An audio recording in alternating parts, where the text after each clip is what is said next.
My name's Duncan Bennett. I'm Managing Director of Not Sport. We are specialists in the delivery of artificial turf surfacing or synthetic surfacing for sport, play and cricket. The presentation today is going to focus on the sports side of things. We're looking at funding for sports facilities.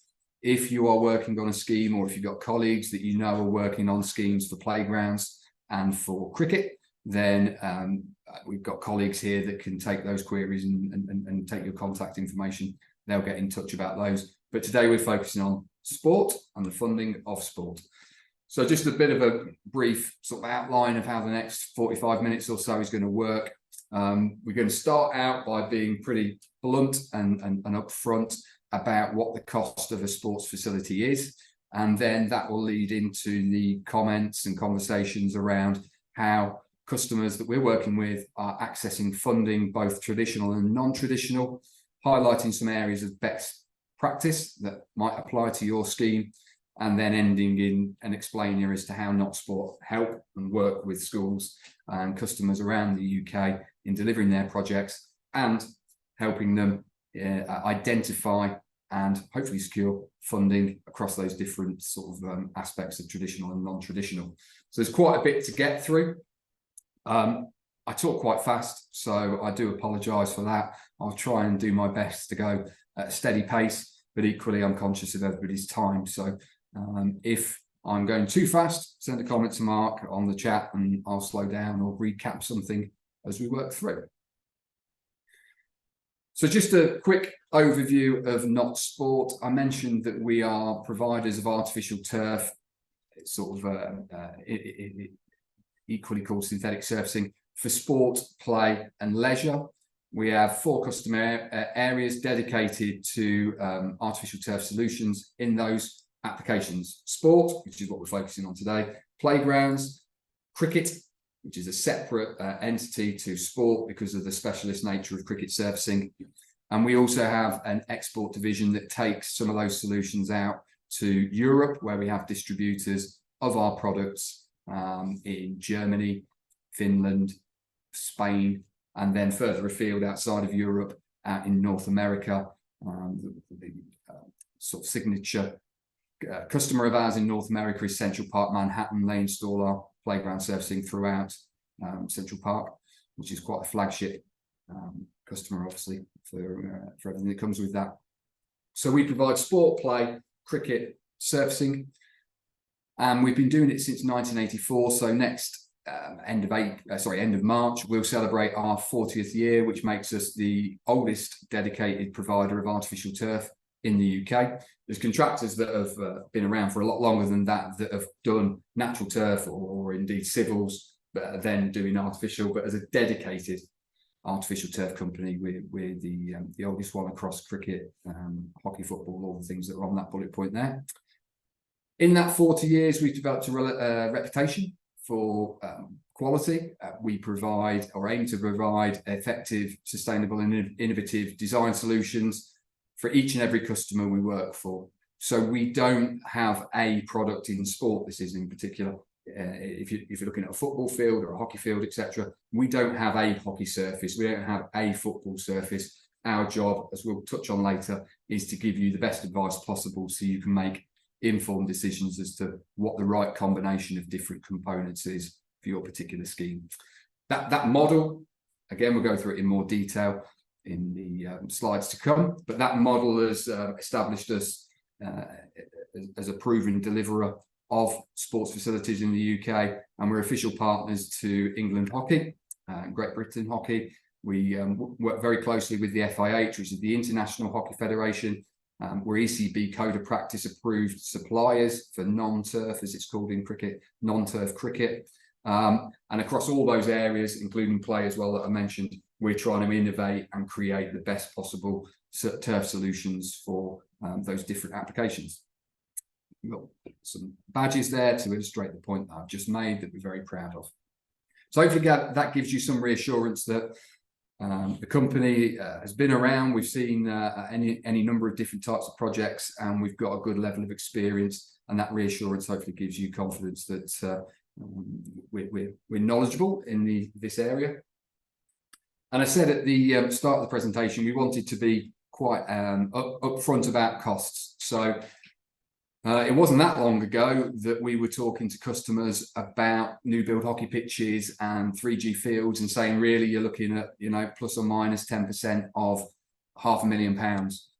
The level of inflation and material price increases, wage rises for site staff, contract managers, etc. It's all led to, over a 3-year period, probably since COVID, linked a little bit with Brexit, to prices going up reasonably significantly, really. We've seen 25% price rises on key materials, and in some areas more than sort of 3 or 4 times price rises of 10%. So the reality is, in 2023, as we go into 2024, that the prices are stabilising, which is good, but we are looking at a £750,000 investment to build a full-sized 3G pitch with fencing and lighting, everything you're going to need, access arrangements, goals, etc., what we call ancillary features, I suppose, here, to convert a greenfield pitch to that sort of full-sized 3G. You're looking at £750,000 plus VAT. And equally, the cost of a hockey pitch is not dissimilar either. So there's different pitch sizes for football, rugby, there's different pitch sizes for hockey, but in terms of full-sized 11-a-side hockey and football, or pitches, you're looking at that £750,000 plus VAT. A full-size rugby isn't 7,000 square metres like a hockey pitch or a football pitch. It's 9,000 square metres. So the scale of the project increases, the square meterage increases. So a full-size rugby for competitive 15 versus 15 adult rugby, you're up at nearer £1 million there.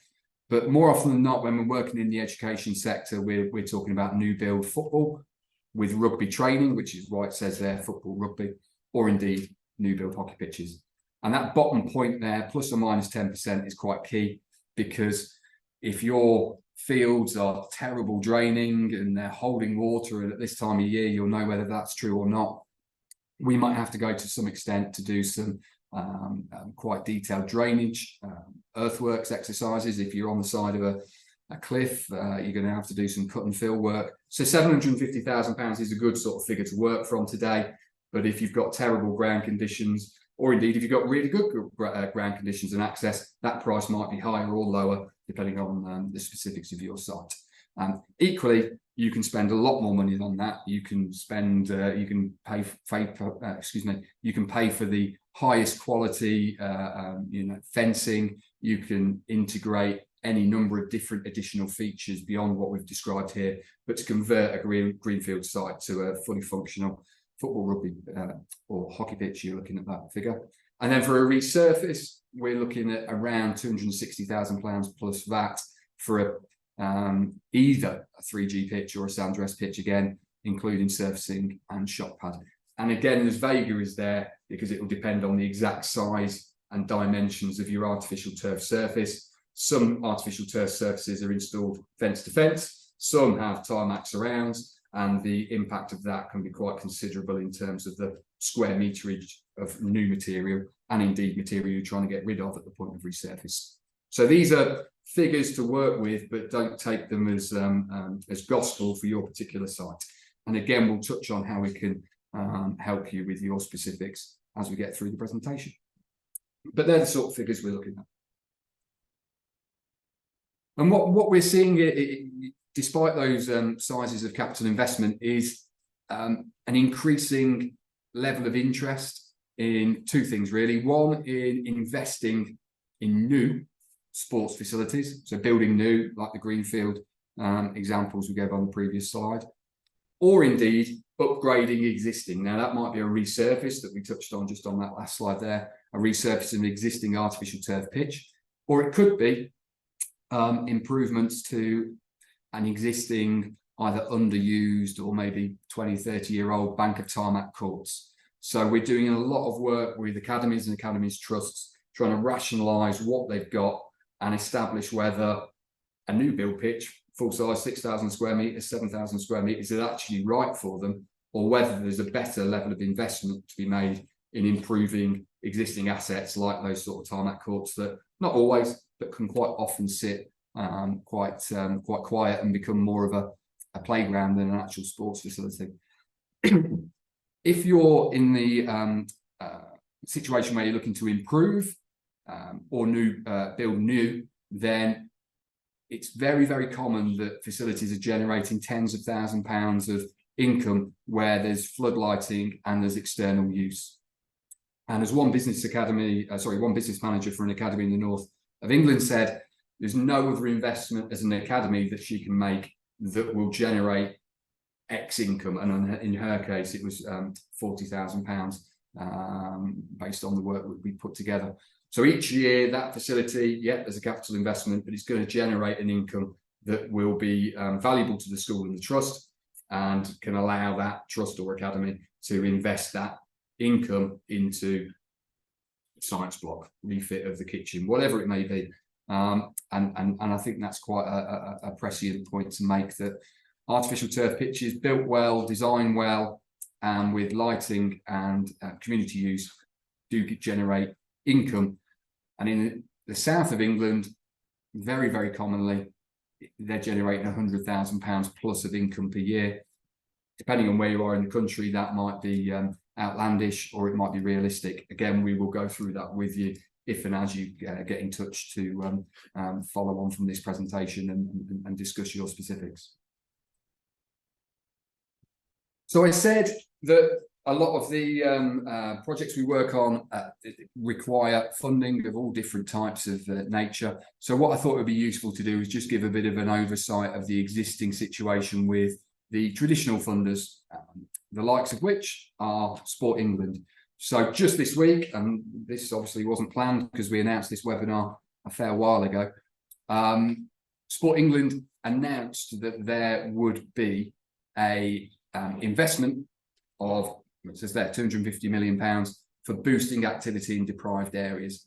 Now, the reason that we've shown this is funding of activity in sport and fitness is still a very sensitive political matter, but it also links directly with the advice that we give to customers such as yourselves when you're looking at different types of funding. So Sport England are possibly the best known of funders within the UK, or within England. There's Sport Scotland and Sport Wales. I won't thank me for that comment. But in England, Sport England are, or historically have been, the biggest funder of artificial turf sports facilities. This has sort of changed over the past few years, and just put it in context, up until about 6 years ago, Sport England, taking exchequer funds from the Chancellor, would divvy out a pot of money for facility development to each individual governing body. So England Hockey would have had a facility pot, basketball would have done, tennis would have done, etc.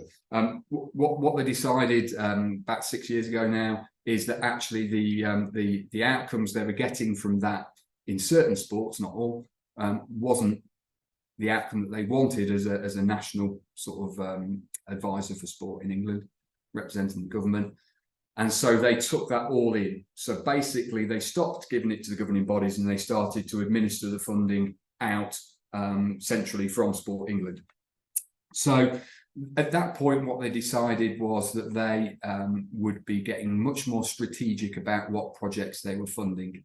There was a teething issue as they sort of brought in new staff to manage this whole process. But what they have now sort of established is that they are, by their own words, the funder of last resort. So what that means is, instead of being the start of the funding process and they would be giving out, you know, six-figure sums like it would have been 15 years ago perhaps, they are now expecting anybody that applies to them to demonstrate within their bid application that they have tried every single other person, another grant awarder, and every other potential way of funding a project before your application lands on Sport England's desk. So they're the funder of last resort. Then they will take a view on a project and basically help it get over the line. And their strategic outcome is now pretty focused, and that last slide, if I can get it back up, sort of illustrates the point. They are less interested, but it's not that they're not interested, but they are less interested in the old narrative of funding a sports pitch, which is to increase participation in said sport by 10% year on year, or whatever it might have been.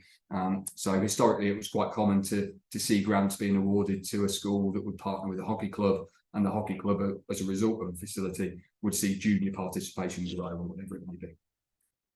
What they are now strategically being told to do by government, and what their role is to invest in facilities where they are going to get inactive people active. And in doing that, we can get a healthier community and reduce the burden on the NHS. So this means that when we're working with customers looking to develop new facilities or eventually apply to Sport England, it's great if there's still a hockey club there, if it was a hockey pitch, or a football club if it was a football pitch.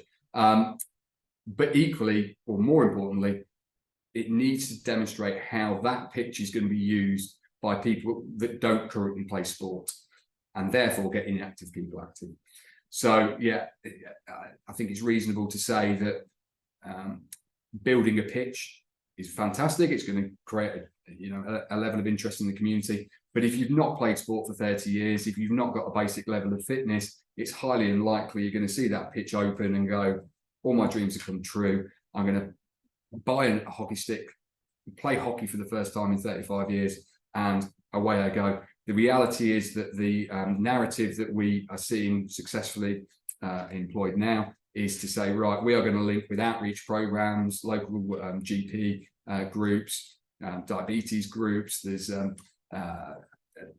sort of football fighting fat, I think it's called, one of the football outreach programs, to get people active on a pitch. Now, if you can do that and demonstrate that actually, yeah, during the day there's a school benefit, in the evening we have got anchor tenants, but we've got this extra sort of time of an evening where those sorts of groups are getting active on the pitch, then that's a really powerful story, because you're ticking sort of all the key boxes there. So again, these are conversations that you can go into in a lot more detail, but it's just designed to give you that overview that partnering with the club and saying the club's going to benefit now isn't really going to be the narrative and the story that will generate that will get you to a point where you can get grant funding with Sport England. They want to see, maybe that's still included, and strongly suggest it probably is, but how does that pitch get people that aren't currently active and aren't currently playing sport active, and with a pathway where if when they get active, they can then link into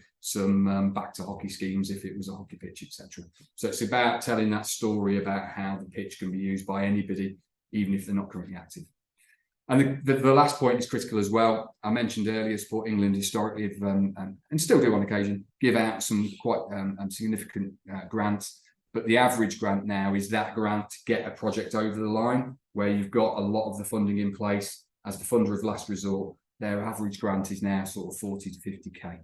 So not insubstantial, but equally, it's not going to make a 760,000 or a 750,000 pound project suddenly realised. It's a nice chunk of money, but it's not going to be the anchor grant, if you like, that everything else is going to fall into. And as it said on there, Sport England just this week has announced that shake-up. And so what we've just run through there is almost impossible to ignore. Anybody applying to Sport England is going to have the best chance, realistically probably the only chance, of getting grants if you can demonstrate how those physical activity levels are going to grow from sectors and demographics that aren't currently active. In terms of other traditional grant awarders, then there's still some big funders out there. The top one being the biggest single funder of sports facilities within the UK, and I believe it's right to say in Europe.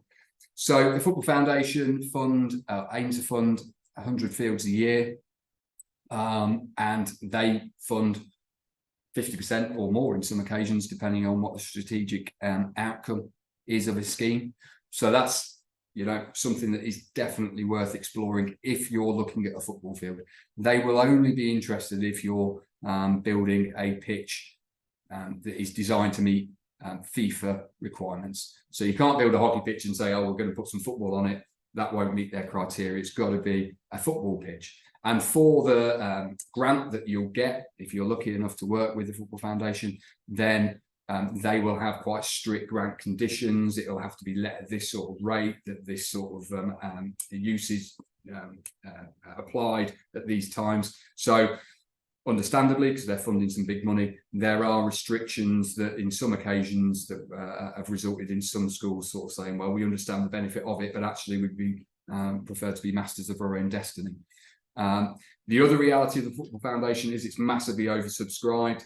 So it is very, very challenging. You've got to have a compelling story, a compelling project to get yourself up that list of projects. And I think, again, I'm right in saying that there's currently a program, I think it's approaching 2 years, where they've got a full funding program for that 2 years. So if you're applying to them, the reality is getting anything to happen within a 2-year period is going to be difficult, if not virtually impossible. So if your project, maybe a resurface, is one that you're looking at and thinking we need to do it next summer, the chances of the Football Foundation turning around an application and allocating funds and getting a project complete within 12 months is going to be well, more than challenging, I would suggest. But still, nonetheless, definitely worth exploring. I won't go into exactly how the Football Foundation framework works on this presentation. But again, we can speak to you separately here and run you through how that works. I need to be 100% clear. We don't work as a partner to the Football Foundation within their framework. We have a very, very good relationship with the Foundation's key guys. They like what we do, we like what they do, but we don't work directly together. But that doesn't mean that there isn't sort of conversations to be had about how it can best work for your skin. ECB, for those that don't know, is the England and Wales Cricket Board, and they do have some grants. So if it's cricket you're looking at, then their website is definitely worth exploring. As I say, cricket is in some ways very different to team sports because it requires a very different type of surface to even hockey and football. So if you're looking at cricket or thinking we need to invest in cricket facilities, check out the ECB website or speak to us as an ECB code of practice holder, and we can explain how that can work. Excuse me. England hockey. I mentioned earlier that Sport England now distribute the grants that would otherwise have gone to the national governing bodies up until relatively recently. So England hockey don't have a capital funding programme. They used to have the National Hockey Foundation as well, but that pot has sort of expired too. I think there might be some very small grants available through it, but basically for facilities, it's pretty slim. So what England hockey do, which is pretty important because it's an explainer for a lot of the other governing bodies, what they do now is work very closely with Sport England and local municipalities, local authorities. Every local authority is supposed to have, not all do, but supposed to have a playing pitch strategy. And within that, the playing pitch strategy will highlight and advocate for any net lack of facilities within that local authority. So we live in Harbour District here in Leicestershire, and Harbour's playing pitch strategy was published about 12 or 18 months ago.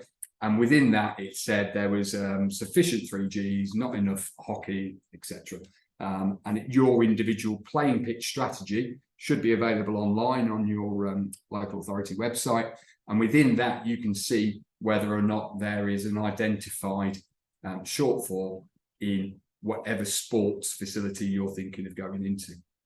And what it can also do is if you're a school and you're thinking, well, there's a benefit 3G, there's a benefit for hockey, it might make you consider whatever sport is identified as needing investment, because that playing pitch strategy is a policy document. So it's signed off by the council, and they are effectively saying we are going to deliver a programme of projects for sport and sports facilities as highlighted and set out within the playing pitch strategy. What England Hockey then do is basically work with schools, and we'll touch on an example in a minute, to say, right, there's a shortfall of hockey in this area.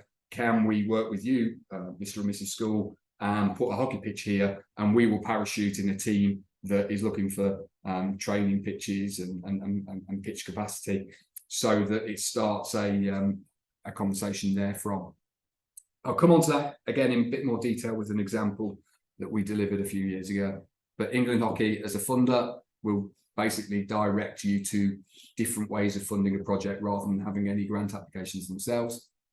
The LTA are largely funding projects within local authorities, within parks, a refurbishment of old park, tarmac-based tennis courts is ongoing at the moment. It's been running for about 12 months, but there are grants and interest-free loans on their website. Rugby League, they had a capital programme relating to the recent Rugby League World Cup that I think was delayed a year by COVID, but that finished. But there's still some small grants available, sort of legacy grants. Again, check their website. And Rugby Union, the RFU, again, they're in a process of rationalising their facility stock. So at the moment, there's no facility grants available. There's some grants that are checked out on the website related to changing rooms. We expect within the next 3 to 4 months there to be some movement with regards to facility development. Now, whether that comes with a release of grants and monies, we don't know. But I think there will be a strategy for facility development, if nothing else, announced in the next, say, 4 or 5 months. So we will wait and see whether that comes with any grants. But I guess the summary of this is, and I don't like being the bearer of bad news, I suppose, the amount of funding available from those traditional grant aid bodies, with the honourable exception of Football Foundation, it's pretty stark. It's not any good, and it's the worst it's been in the 20 odd years that I've been working in the industry. So that's the reality of it. I haven't got any good news to give you, in the sense that there's a multitude of post-COVID grants coming out. Obviously, we're in a situation where there's a general election next year, so maybe post-election, there'll be a change to policy around funding sports facilities. But we again probably all know that the state of the economy isn't flush with lots of money everywhere at the moment, so the chances of anything really changing are slim. And one of the interesting things that culturally and politically we have as a country is an argument that I heard a year or two ago now, which is from the culture side of things, culture and media side of things, why sport gets grants awarded to it by government. Is that fair when we are seeing cultural assets like cinemas and theatres and what have you really struggling? That, yeah, there are grants out there through lottery and what have you, but not to the same degree as sport once was. So the reality of the conversations that are happening and we're hearing of are that sport needs to find a way of creating sustainable facilities, both environmentally, again, we touch on this a little bit, but also sustainable from a financial point of view. So once a pitch is built, it's been thought through, there's an underlying business case, it's sustainable, and it pays for itself, so that when your pitch comes to resurface, you're not going back to a grant body to basically bail you out, if you want to put it like that, at the point of resurface. So this is a changing situation, because historically there have been some good grants out there for sport, but those days have gone. And being frank, I don't think they're coming back at any point soon. But I mentioned the example of the school that we work with, where they got strategic national governing body support. So about 4 bullet points down there, it says strategic NGB support. So this was an academy, part of a trust in Leicestershire. And what happened there, again, sort of in a nutshell, rather than going through every single sort of meeting and conversation that happened, was that the academy had an aspiration to improve its sports facilities. Within the playing pitch strategy, that document I mentioned a few minutes ago, that is local authority policy, it identified a need for a hockey pitch, and it actually identified that one of 2 sites was viable, and one of those sites was at this particular academy, Robert Smythe Academy. And so the academy, the trust actually, took that and thought, right, okay, we want to invest in sport. There's a site identified, IERs, in the playing pitch strategy, sometimes called a PPS, if you've heard that phrase. And so what they did was, through us, engage with the national governing body. With it being hockey, it was England Hockey. And what England Hockey did was then sort of facilitate conversations with all the key stakeholders, the hockey club, the local authority, who had done the playing pitch strategy, the academy, obviously, because they were sort of pulling this together, ourselves as facility deliverers, and then England Hockey were also able to support the academy and the trust, with applications to Sport England, because it was a strategic project that had governing body support, and therefore Sport England, as a funder of last resort, were seeing that there was a fundraising, there was contribution from the trust, there was also, which is the point of this slide, some quite significant six-figure sums from the local authority. And what a lot of local authorities are doing to deliver or encourage the delivery of their playing pitch strategy is using housing and developer contributions called Section 106, or historically has been sometimes now called CIL funding, Community Infrastructure Levy funding, because on every housing development, the housing developer is obligated to give money, depending on the size of the development. It can be small or large, but give money to the local authority that is then ring fenced for community sport, play and recreation. And obviously a hockey pitch at an academy with a hockey club as the anchor tenant is community sport in every way you can sort of measure it. So what is worth doing if you're looking for grants is not to ignore all those traditional funders, but also to speak to your local authority. If on your governing body, as is often the case, there's a local councillor, they may be able to give you some direct advice. Again, we can liaise with governing bodies as well to broker those conversations. But where there is a Section 106 pot, and where the local authority is looking to deliver sports facilities as identified in the playing pitch strategy, then the Section 106 funding can be quite significant. And on this occasion, it was over £375,000, which at the time, the project was about £600,000. So it's a big, big lump of money. And then they also partnered that with, as I said, money that the trust pulled out of the capital reserves, and also some local charitable funding for sport. And so you get a whole partnership approach across different funds. So Section 106 CIL funding is definitely worth investigating.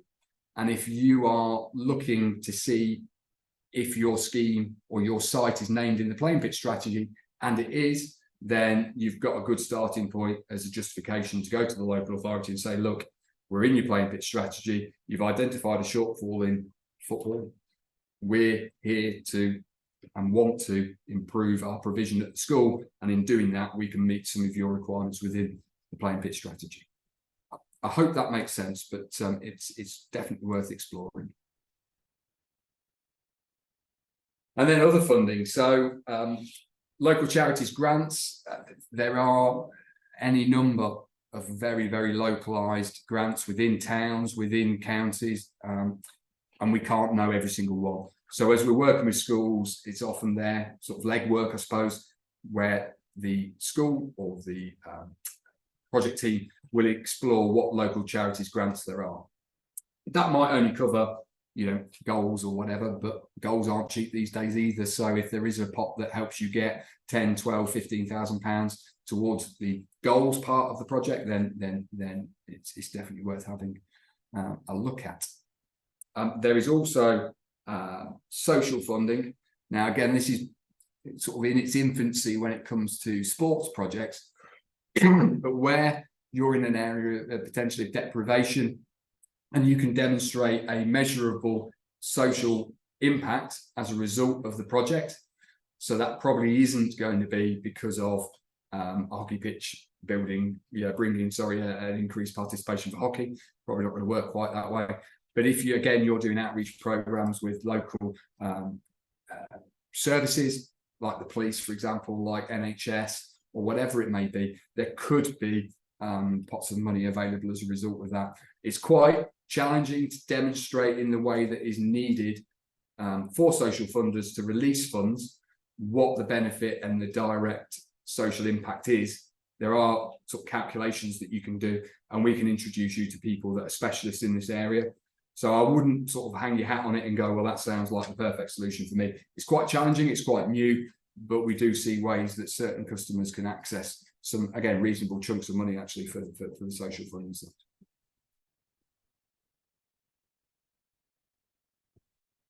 National lotteries, similarly, these are small grants these days. When I was involved originally back in the mid-2000s, the National Lottery were exaggerating for a purpose really, but they were almost signing off checks for £500,000 for a project at a school, with very little checks and balances applied to it. So a lot of pitches were built in the mid-2000s using what was called big lottery funds through the National Lottery. So the lottery don't do that anymore. Obviously, the amount of people playing the lottery has dropped, so they've got less money to put into charitable grants and what have you.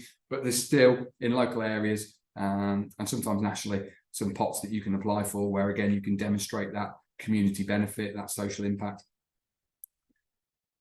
There is also the obvious too, really, here, your own funds. So if you're a school like that trust in Leicestershire, they put partnership funding, as it's sometimes called, towards the project, because it's almost certain that if you're going to get a grant, it will be obligated on the fact that you're actually putting some of your own money into the project as well. And that's the reality of it.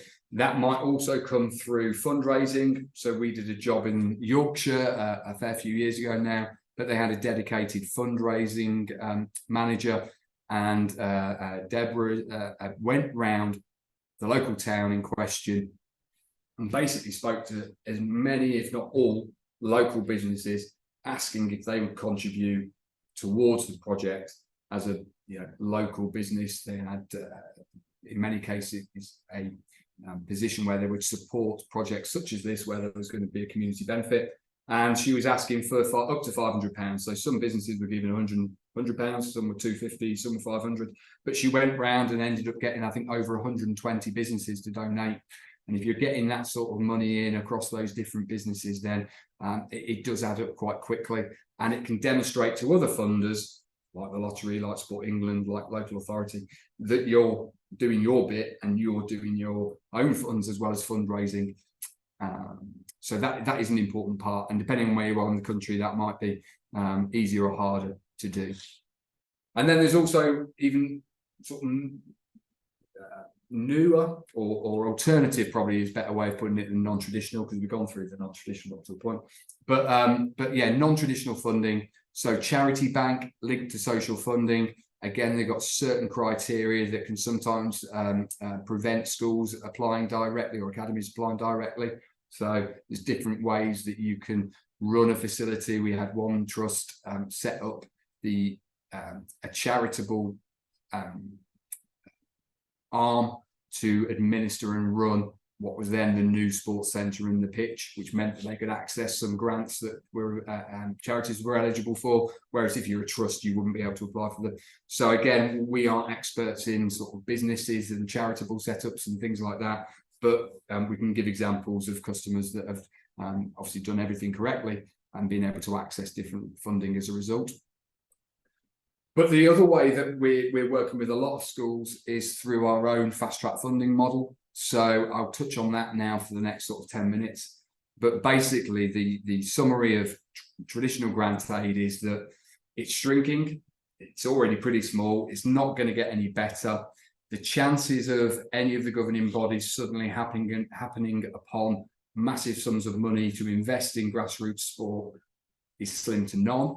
A lot of the sports post-pandemic are struggling. A lot of the clubs, professional semi-pro clubs, are struggling. So I don't think we're going to suddenly see a sea change in how grant aid is available for sports facilities. So again, I don't want to be the arbiter of doom, but at the same time, it's not a good situation. But that said, there are still plenty of projects that are going ahead. There's still plenty of projects that are finding ways to fund their schemes, whether that be new builds, improvements, or resurfaces. And most grant awards are multifaceted. and with multiple stakeholders. So that example of Robert Smythe in Leicestershire, you had a strategic document that said there was a hockey pitch need, you had a hockey club that needed a facility, you had the school that wanted to improve the provision of sport, that had the space and the desire to build a pitch, you had the governing body supporting it, and you had funding as a result of all those collaborators, those stakeholders coming together. The key message is, if for any funding really, is that you're getting inactive people active, creating pathways to increase our opportunities as a result of that to play sport, move away from any thoughts that, well, we've got a really big football team around the corner. If they accessed our pitch, they could potentially add an extra couple of junior teams. Those in isolation, those arguments in isolation aren't really going to cut the cloth with securing grants these days. And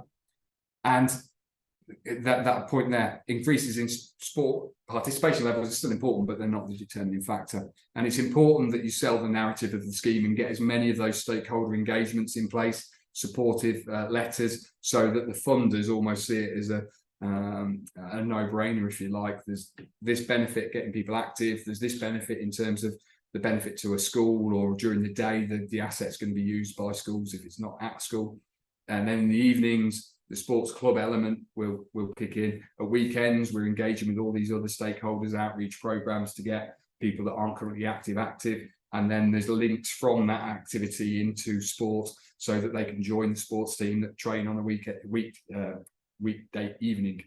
So all this narrative needs to be pulled together, and with evidence.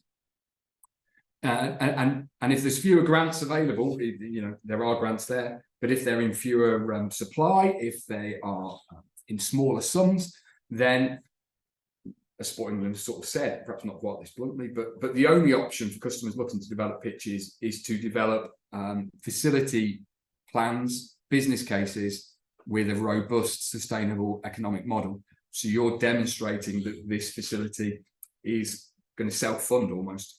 And in doing that, consider traditional funding, we've just gone through it, but also alternative methods of funding, like our fast track funding model.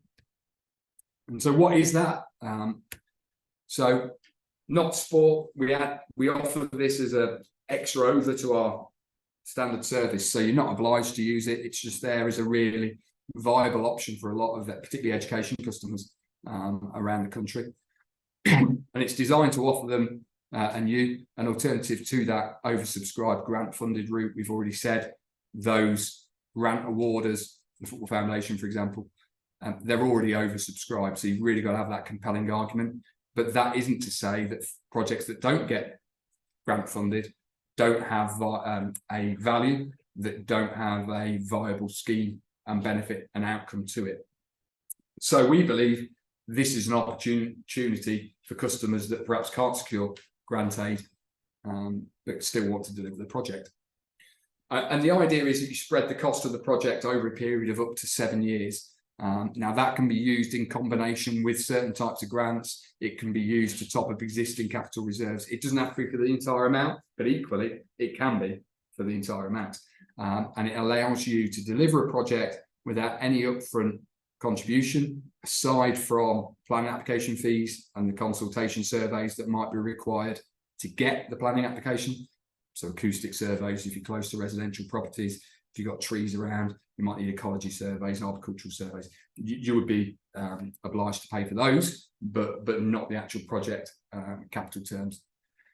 And then if you've got a pitch, it pretty much from day one should be generating income if it's been thought through, designed correctly, and got that robust business case that we've spoken about. If you've got that in place, then it should generate income very quickly from day one, and then that income can cover the cost or go a long way to covering the cost of those repayments each year for a period of up to 7 years. So effectively, you can turn around to trustees, governors, colleagues and say, right, that pitch that costs £700,000 perhaps, we can actually deliver it, and the pitch pays for itself through the lettings and external revenue that we generate evenings, weekends, summer camps, etc. And we've been using this model since 2013. We've been using this model in the school sector. We've delivered it for over 50 times now.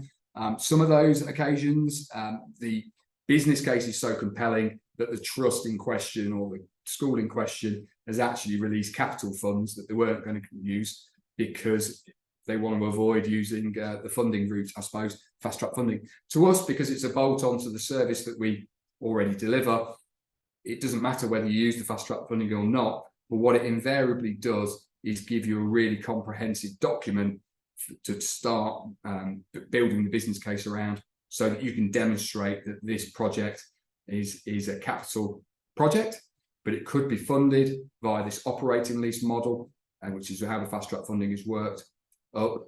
And in that situation, the facility pays for itself. And then after year 7, the income that you're generating from the pitch is yours to do with what you will. So it allows you to budget over that period. And if we're budgeting over that sort of period of time, 7 years, with an eye on resurfacing at year 10, 12, whatever it may be, depending on the surface, we're also looking at life costs, which opens up the door to different ways to construct a pitch, which as designers means that we're acting on your behalf to put together the right design for your facility, not just in the short term where, you know, we deliver a pitch and away we go, but actually over that long period of time for the facility to work in the period of the lease, but also beyond when you're resurfacing. And in many cases, we're looking at 30-year life cost projections and the business case underpinning that. And the reason that we can do that is that the customers that go through this process invariably, but not always, work with a sports club who then become an anchor tenant, guaranteeing that they will use it for a period of time, every week, every month, every year, for a minimum of the lease period, but usually for, in some cases, 25 years. So though the benefit for the sports club, that anchor tenant, is that they get a guaranteed facility at the times they want, and they will pay for the privilege of that, which gives the benefit to the provider, the school or the academy, because they've got that guaranteed level of income. So this can all be pulled together, and you get a bespoke sports facility specific for your vision and strategy, and also engagement with that anchor tenant so that they are engaged and they're going to get a facility that meets their requirements. So we've had situations where we're working on a scheme, hockey pitch, for example, and the club involved have then said, well, if we're going to use this pitch at a weekend for matches, we're going to need dugouts, we're going to need shelters, we're going to need official shelters. So all these things need to be pulled together so that it works from day one. So it's sustainable design, it's future-proofing investments, and it's sustainable business cases. And within reason, the approval process is pretty much instant. The money is coming typically from Santander, Societe Generale, asset finance departments at these major lenders who like to lend into the education sector. So getting approvals for schools, academies, trusts is pretty quick, within 2 weeks or so. And we've got schools that have gone through that process now for a project that they want on site in spring, summer next year. So everything's in place now. We in some cases have tendered it already with a contractor with a start date in 2024. In other cases, we've got the funding element in principle all agreed, and we're going to tender it in the new year and then award the contracts therefrom. And we are not Sport, the only independent company who are able to prove that this is a way of funding a project in the education marketplace.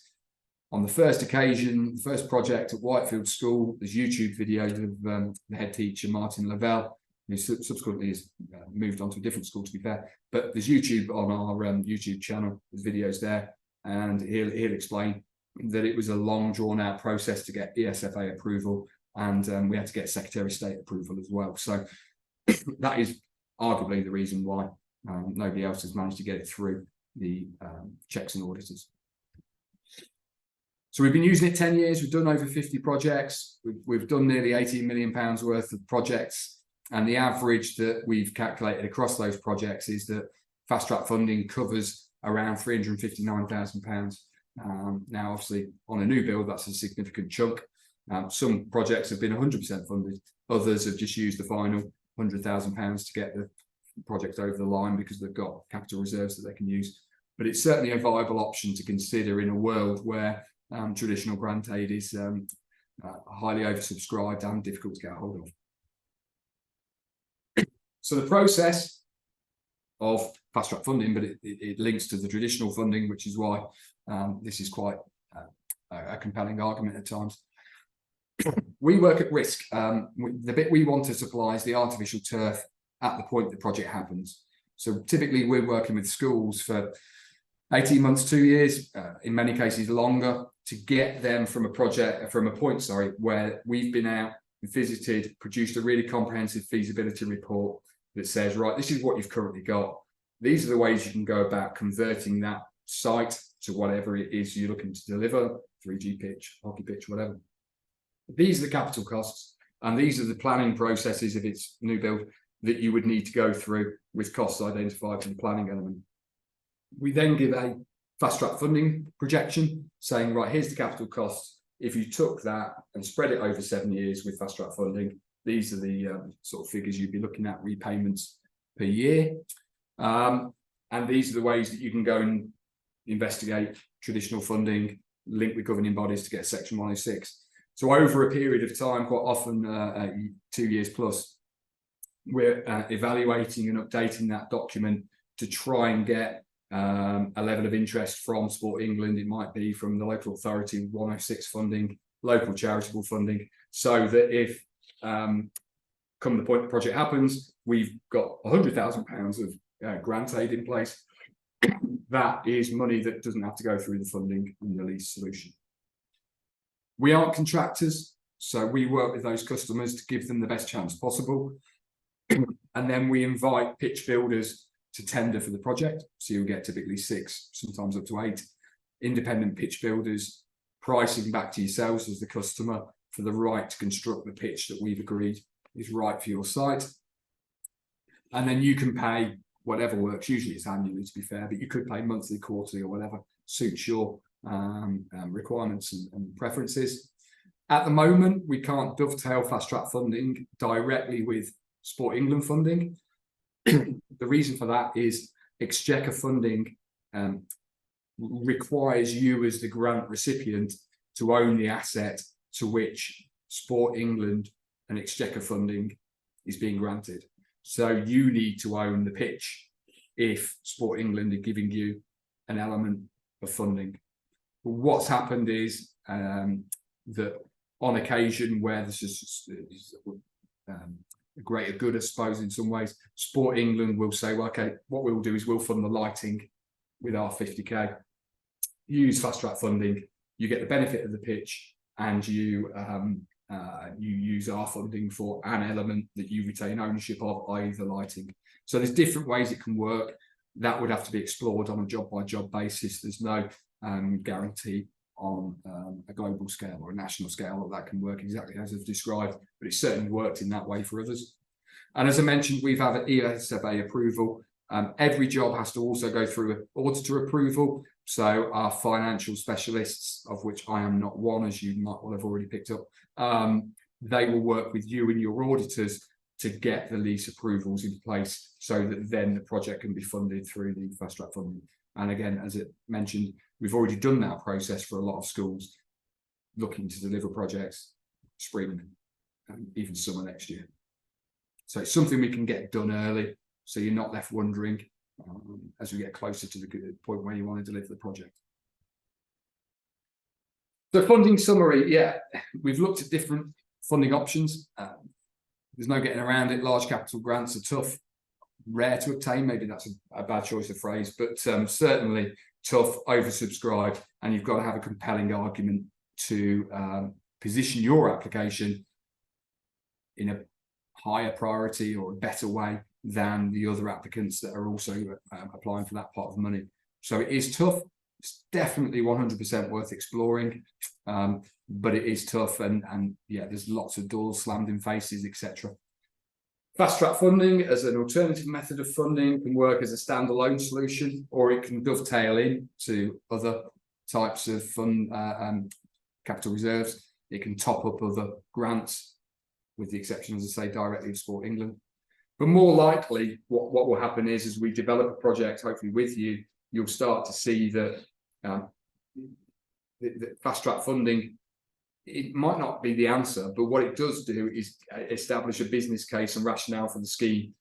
It identifies the potential income for your area, and it allows you then to, with us, hopefully, create a document that you can demonstrate to senior leadership teams and governors and trustees that actually this pitch is a valuable community asset because it's going to benefit the wider community, but it's also going to generate and create a business case and deliver a business case that makes the facility sustainable in the short term, but also the longer term at point of resurface and so forth.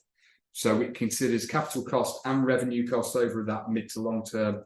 And ultimately, if you haven't got £750,000 to build a new pitch and you haven't got capital reserves to allow you to do it, yes, there will be some grants out there, probably to a degree, but more often than not, particularly for resurfaces, it's the only way that the education sector can spread the cost of a project over a period of up to 7 years in compliance with the SFA, Secretary of State and audit.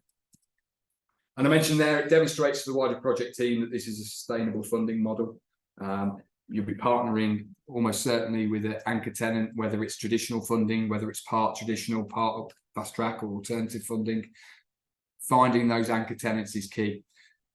The caveat to that is we still are doing projects in 2023 and in 2024 that are for the pure benefit of the school in question. So they're not putting lighting up, they are just doing it for the benefit of their students. And again, there's nothing wrong with that.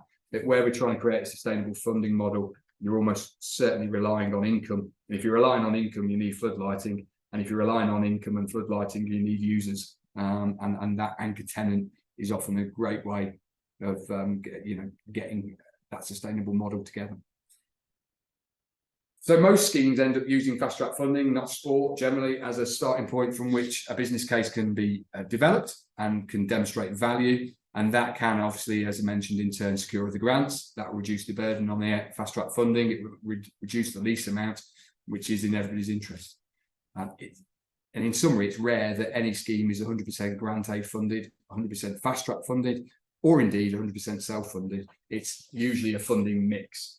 And again, our job is to try and demonstrate to you and work in partnership with you to identify all those different elements. And somebody described it as a bit of a mixing desk, that on each and every scheme, you're playing around with the mixing desk to find that right balance of grant aid, fast track funding, and self-funding, or indeed grant aid and just self-funding. It might just be that, or indeed it might just be fast track funding. So that mixing desk description is quite a good one because it allows us to work in partnership with you to try and put the right model together for your specific site and your specific project.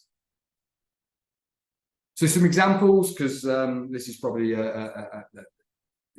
illustration of projects that have gone through that whole process. Welland Park Academy, that was the one I mentioned. No, it wasn't. This is another one we did just down the road from Robert Smythe Academy.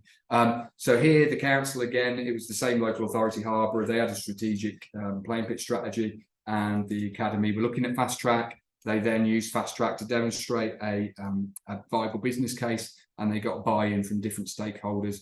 And the local hockey club were a key anchor tenant here, as you can see. It's marked out for tennis. What am I talking about? Marked out for hockey. Yeah, tennis is not there. Interestingly, or not as the case may be, but trying to wriggle my way out of a tongue-tied, they mark it out for 200-metre running track, because you can fit that on a hockey pitch, 12 tennis, 9 netball, and they still do use it as an overspill playground at break times. They do 5-a-side football on it. So it's a true multi-curricular, multi-sport asset for the academy, the trust, and the local authority. But the hockey club is the anchor. I thought I'd illustrate as well. I think we got a question about different pitch dimensions and stuff. We don't just do full size. We don't just do new builds. This is a double tennis court area that was tarmac that we've upgraded with the school to what's called Gen 2 compliance. And Gen 2 compliance is tennis, netball, and hockey, which were the 3 sports that were critical to this particular school. We upgraded the lighting, did a bit of fencing improvements. So instead of just playing on a tarmac surface, basically not great for hockey, we can improve a curricular-wide provision And here, the school in question were also linking with local selected groups who could use the pitch, tennis clubs, netball clubs and stuff like that as well. So that's a Gen 2 compliant facility, and it's an illustration of what you can achieve if you've got a tarmac court, double court in this case, and it resurfaced is basically what we've done. We've upgraded it to Gen 2, which has created an underlying business case that because it's more attractive for people to use than just a grey tarmac court that was 15, 20 years old. So this project, for example, I think it was £120,000, £130,000 with base remediation, new shot pad, new surface, new fencing, etc. So we don't just do £750,000 projects, we do smaller projects as a result. And again, our job is to rationalise on your behalf what is best for your particular site. And it may be the initial conversation is about doing a full-size pitch. But when we're out on site, it might be, it would be remiss of us, I should say, it would be remiss of us not to point out other ways that you could deliver a phased approach to facility development, which might start with a smaller scheme, generate the income, start getting the business case in place that will underpin a larger investment in years to come. It's about that future-proof and sustainable approach. Corpus Christi, this is a 3G, so we've looked at a couple of hockey. This is a 3G pitch in Coventry, and here again, the school and the diocese put a level of contribution forward. The remainder was using fast track funding, and again, their business case was predicated on generating income from a local club, and this particular coaching academy also were a key stakeholder, particularly in the summer where they run summer camps, which are quite profitable. Or very profitable to the school. And that again was part of the business case. So the fast track funding got the project over the line with contribution from the trust in terms of capital reserves. I think it was about 50-50. It's not a full-size pitch. You can't quite tell this from the imagery we've got here. It's not 106 by 70 or 97 by 61. I think it's 61 by 43.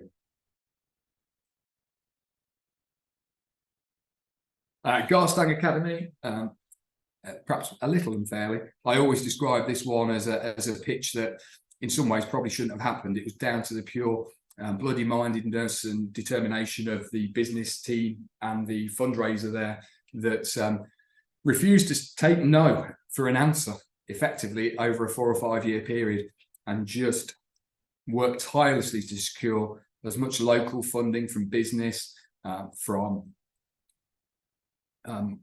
small grants. Eventually led to Sport England giving a grant, which was of a reasonable size, but it was just sheer hard work and refusal to take no. And for every door that got slammed in Tracy's face, she knocked on another 10. And eventually she got the funds together to deliver this pitch. The key anchor tenant here is Garstang Hockey Club. And for the first time, I think in 30 years, Garstang Hockey Club, who are quite a historic club in the northwest of England, were able to play in Garstang. They were having to play in Chorley and other places for many decades. So there was a great story attached to this, bringing hockey back to Garstang, which drew in the local community, which found local donors and local business donations. And as I say, that then started to demonstrate this was a viable scheme, and then more people got involved. So getting that funding mix, that mixing desk is key, and every project by and large will be slightly different to the one before it. So how can we help? We sort of ran through it, and I'm conscious of everybody's time. We act as designers, project managers. We're not contractors, we're not manufacturers. So our job is to give you the best chance possible of your scheme being a reality. That's the very last point there on that page. We'll share all these slides with you as well. What that means is that we're not charging fees to develop a project. We're here to try and maximise the chances of your scheme happening. And we'll work with you from the earliest days of a scheme, somebody just having an idea, well, we've got a space out there, can we do a project? And we'll work with you over many, many years in partnership to get you to the point where hopefully we can deliver a project. And that will go through feasibility, planning, specification, tendering, contract administration, health and safety management, pulling in all the different stakeholders that are relevant to your project. So quick example, as again, sort of quasi-architecture sort of breakdown here. Typically, we'll receive a call, we'll speak to good people like yourselves on this webinar or post a webinar. We'll come out, do that feasibility report from which you can start to make some informed decisions as to whether the project's viable. Hopefully it is viable. That feasibility will then set the budget, and we run the planning consultancy and the design consultancy in parallel with each other. They run together to a point where we can submit planning if it's required, or indeed take it to a specification stage. In that element between sections 1 and 2, we're obviously facilitating conversations and how to fund the project. You can consider all the different ways that we've ran through. I won't go through them again. And then, as we've mentioned, we aren't the contractor. So there's a tender process that we would administer on your behalf. You receive the tenders, you open them, you appoint the contractor that you wish, which might be somebody you've worked with before. Equally, it could be the cheapest. And then we will manage the construction phase to make sure that contractor's doing everything right with the right materials to the agreed standards, so that on handover, everything meets the key stakeholder requirements. So it complies with, if it's a football pitch, FIFA standards, if it's a hockey pitch, FIH standards, and those stakeholders, the anchor tenants, the teams, the users, have a compliant facility at the end of it. Our service doesn't end there. We're then offering that lifetime support. We're not on site every week or every month even, but usually once a year, twice a year, we pop out just to make sure everything's going okay, offering ongoing advice and support, maintenance, management, to maximise the chances of that pitch lasting the period of time that we've agreed back in stage 1. So that's us, that's what we do. We guide you from very early stages all the way through, trying to maximise the chances of your scheme happening, offering impartial advice on how best to deliver a project from start to finish. And this cycle is designed to illustrate that point. And we've sort of used this before, and the point we make is that very often, Garstang, great example, over 4 or 5 years, they went around this cycle any number of different times because things were changing. They were getting more grant support in. That grant support might come with a grant condition that informs the design, which is down there at the bottom. So you might come in at this cycle at any different point, depending on what stage you're at. So our job, taking it from the top, is to create that sustainable business case, consider future and current legislation. There's a lot of change in our industry, and if we're looking at 10, 20, 30-year projections for projects, life costs, we have to be talking to you about impending bans on microplastics, changes to pitch construction, etc., etc. That then brings about conversations about what's changed, what's innovative, which might open the door to different levels of grant support if there's innovation, carbon offsetting, etc., etc. That in turn might inform the design, and we would be talking to you about sustainable design from the outset. But if you're incorporating different innovation and sustainable solutions, that might impact on the project cost for better or worse. And that then informs the business case. So every time you change one element, we have to go around and check that everything else is thought through. So again, we're not just giving you a static document on day one, give us a call in 2 years when you've got your funding together. We're giving you a document that is a live working document that gets reviewed time and time again as we go through this project. The best case, here's the best case. We handed over a project in spring this year at Oakwood High School in Rotherham, and that was 18 months from the first meeting that we had to giving them the keys and the pitch being used. So the reality, to get through planning on a new build project, you're looking at least 18 months, unless you have more fortune than anybody else and you go through planning in 8 weeks. But the reality is unlikely. So 18 months is the average, and if in that 18 months you've gone through this 2 or 3 times, that's realistic. Again, we'll share these slides. And again, examples of best practice, we've covered this quite a bit, but within business cases, we're often reminding customers and saying, well, you know, you've got an anchor tenant, they're going to guarantee X. Have we thought about alternative sports, you know, not just football, hockey, or whatever it might be? There's other sports out there as well, but look, identifying and engaging with local anchor tenants that will get value out of committing in the mid to long term to use the facility is key. There's often an acceptance that if you're building a facility that you don't currently have, that will save time, both in travel and costs in terms of travel to other sites where you're currently hiring facilities. So that saving can go directly into the business case. I think the most we've ever seen is £40,000 one academy was spending on facility hire and transport. That's before there was a value put on the cost of education, because it was a 15-minute coach ride, I think. So every PE lesson was a double lesson, but there was still 15 minutes at the start and at the end that they were losing of teaching time. So that completely revolutionised the provision of PE once the facility was built.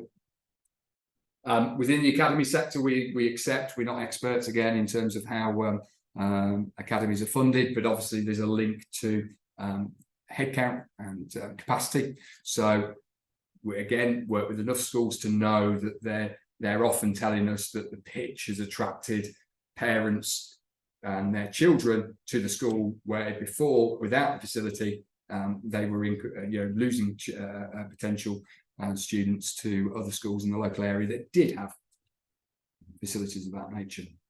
Obviously, you get an element of PR, local press coverage, brand association, particularly if you're partnering with sports clubs, anchor tenants, as we've said. Increased commercial opportunities as a result of facilities such as this. I mentioned summer camps. It's quite often overlooked that a lot of the summer camp operators are charging, up to £10 a head. More often than not, when I've been with my children, there's 100 kids on the pitch at any given time, split into 3, probably 30 in each area. But that's still a huge amount of income per day. So a lot of schools have then brought the summer camp operation in-house or renegotiated their agreements with summer camp operators. So all these go into that mixing board and financial plan. And we can also provide letting management advice. So again, we don't have a vested interest in X company, but we work with some really good quality award-winning providers of school letting management services, so that if you don't currently have a lot of activity and community lettings on your existing estate, rather than having to employ somebody and set up a whole booking system, these companies run it on your behalf, and it's usually a 80-20 split on income, that you keep 80%, they take 20% with certain targets, and it might sort of shift slightly depending on what the local demographics and demand is. But that sort of facility management, it can be a good option, and we recommend everybody explores it if indeed you don't have in-house management of the bookings. And it says there what I've already mentioned, that there's a saving if your facility hire is external at the moment. And now I click through and it's not moving. So what happens there. Oh, there we go. So the first step, I think you might well be able to guess this. The first step is really to speak to us about your specific project. If you're looking at a new build, a resurface, like Dolphin School, looking to upgrade some tarmac courts, or indeed, if you were thinking of a bigger project, but actually now, well, we have got those tarmac courts, maybe they are the first thing we look at, then pick up the phone to speak to us. We will do some qualification on the phone, but we are committed to visiting and doing feasibility reports if and as you see that as being of value to you. And I repeat what I've said, we're going out and visiting over 100 customers each year, and those feasibility reports, they don't always give the answer that everybody wants. Sometimes it is a shortfall here, or there's not the demand, but at least you've got that feasibility report that allows you to make some informed decisions in the short term. And then if there is a viable scheme there, how that can progress over the mid to longer term. And with us, hopefully, being a point of contact that can guide you from start to finish in the manner that we've explained. So that is the end. I have overrun by 15 minutes, I think, really. For those that are still able to stay on, I don't know if we've got questions. We've got a couple. So I've got one from Alex, talking in terms of facility sizes. Do they all have to be that big? I mentioned 6,000 square meters, 7,000 square meters. The answer is no. So there are criteria against which we have to design, and the governing bodies for each sport will have guidance for different age groups and different pitch dimensions for those age groups. So the FA, for example, if you're looking at doing an under 9s pitch, you're doing I can't remember, but 61 by 43, say, I think it is. If you're doing an adult pitch, it has to be 97 by 61. But that doesn't mean that adults can't train on the smaller pitch. And in fact, most pitches, full-sized, get split into thirds or halves for evening use, because a full-size pitch is too big. It's not really necessary for adult training. So you don't have to do a full-size, not in any way, shape or form. Our job, again, is to work with you to explain the options that are available, set them out so you can start to make some informed decisions as, right, maybe we don't want full size, but what's the sweet spot for us? We've got X amount of kids in X amount of lessons, so we want a pitch that's capable of supporting this many children across the curriculum in different lesson sizes and class sizes. That might inform a pitch size up to a point, and then we can engage with any local clubs that want to use it for training and say, is that big enough?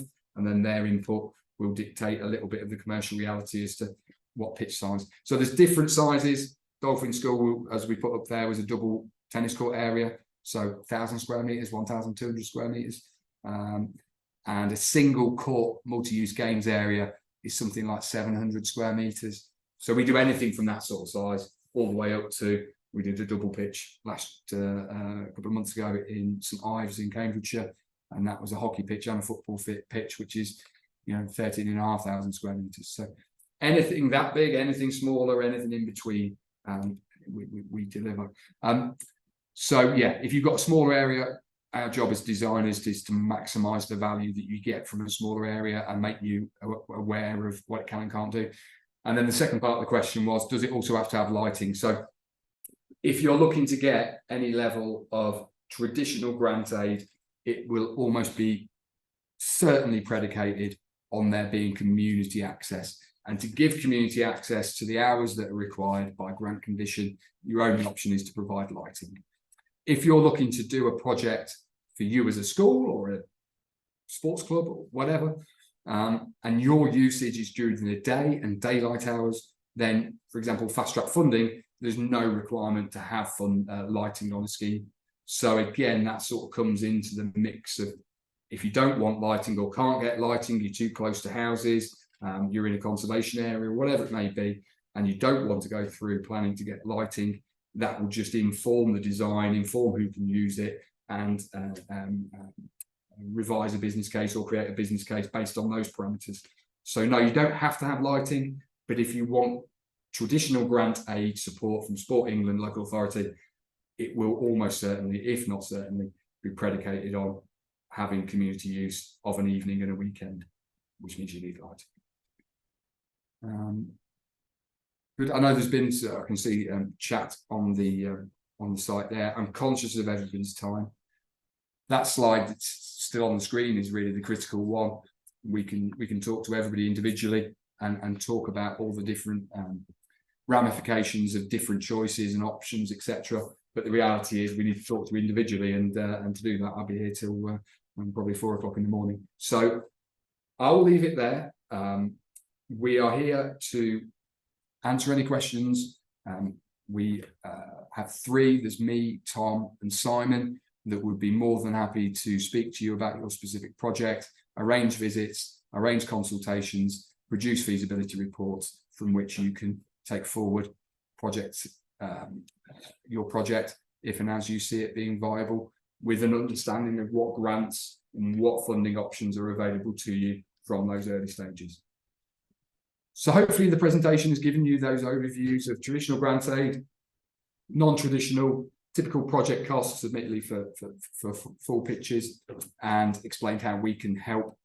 At that point, I will say thank you to everybody for sticking with us. We'll share the slides. There'll be a copy of the recording, and we hopefully will hear from you very shortly. Thank you very much.